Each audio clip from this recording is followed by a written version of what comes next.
Það er mikið og öflugt íþróttalíf á Egilsstöðum og við ætlum að taka stöðuna á Hetti. Velkomin í settið, Davíð. Við byrjum bara á því. Höttur, hvað er Höttur?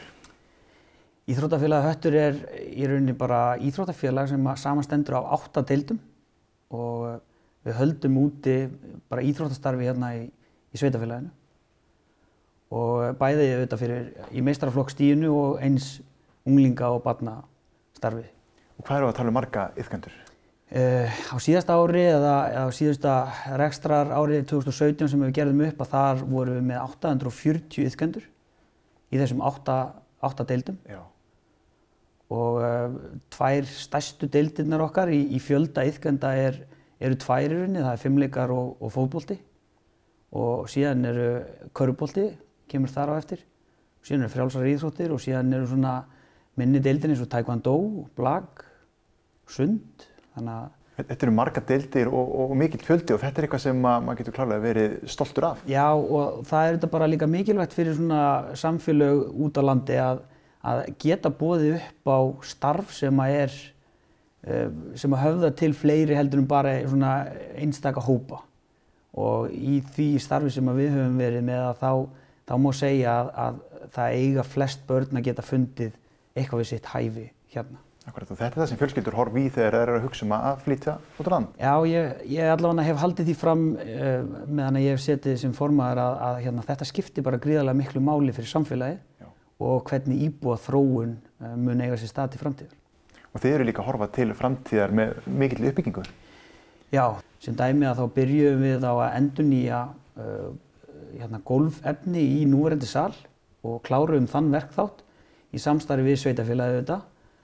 Og síðan höfum við verið að vinna í því síðustu árin að undirbúa okkur við viðbyggingar á nýjum sal sem mun hýsa, þá var sérstaklega horft til fimleika iðkenda og eins á seinni stigum að þá bættu við frjálsíþrótta innanhús aðstöðu, æfingaaðstöðu þar inn í húsið.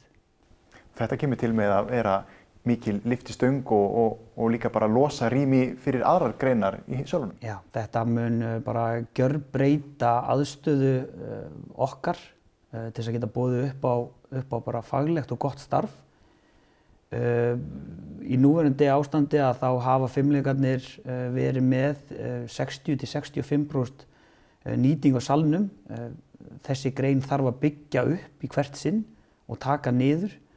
Og þar eru þetta bara sóun sem við viljum útrýma og kraftar hjá foreldrum og þeim sem að starfa fyrir fimleikadeildina að standa í þessu í hvert sinn sem að menn bjóða upp á íþróttina í þessu núverandi sal. Akkurat. Og þetta mun bara gjörbreyta öllu starfi hjá okkur.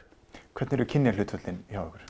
Kynjahlutföllin eru þannig á iðkendanum að þá erum við með 54% sem eru kvenkyns og restur er karlkyns og síðan erum við með í stjórnum í þessum 8 stjórnum að þá sitja 50 einstaklingar og þar hafa kynjahlutföllin bara verið jöfn, 25 og 25. Já. Og hérna við bara getum verið stolt af því að eiga líka greinar sem eru kannski sterkar stúlknagreinar eins og fimleikar eru á landsvísu og það er bara mikilvægt að halda því líka á lofti að aðstaða fyrir stúlkur sér til staðar. Algjörlega. Út allt land. Algjörlega. Eru krakkarnir mikið að æfa fleiri en eina grein hjá okkur? Já, hlutfallið í okkur hefur verið svona í kringum 20% sem er þá að æfa 2 eða fleiri íþróttir og það er þetta bara af því að við erum bara með takmarka rými að krakkarnir geta valið nokkrar íþróttir innan vikunar. Það mun líklega eitthvað breytast þegar að það verða komin 2 hús og sumar greinar verða hugsanlega á sama tíma en það er auðvitað bara okkar að stilla af eins og við getum þannig að aldurshóparnir séu ekki að skarast á en kringum 20%.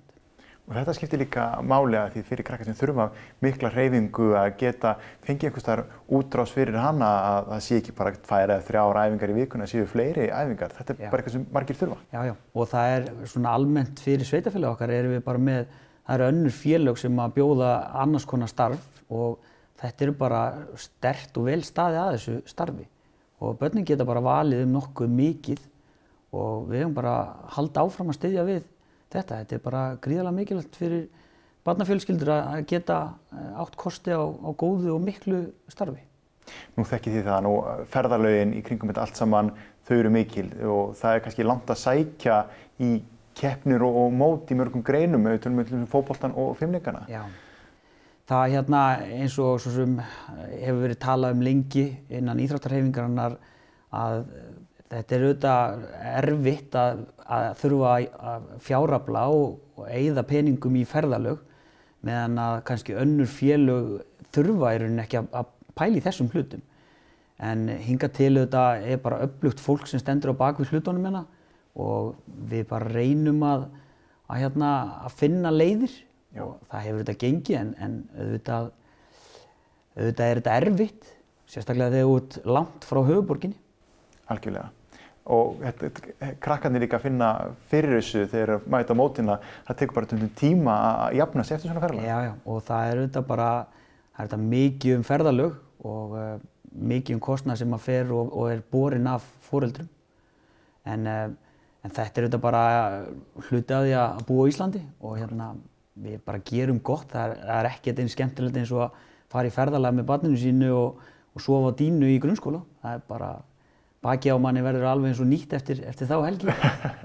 Og félagslega náttúrulega frábær viðburður. Félagslega þetta bara mjög sterkt og þarna skapar minningar. Já. Og það er bara, það hluti af því að ala upp börn. Það eru bjartir tíma framundan, fimleikahúsi á leiðinni, það er 2020. Já, við stefnum á 2020, það er búið, eða það er hafin vinna við grunninn og í ár munum við koma langt með að reisa húsið og við stefnum á 2020, næsta ári, að taka það í notkun. Takk kærlega fyrir spjallið, Davíð, þessa innsýn í Hött.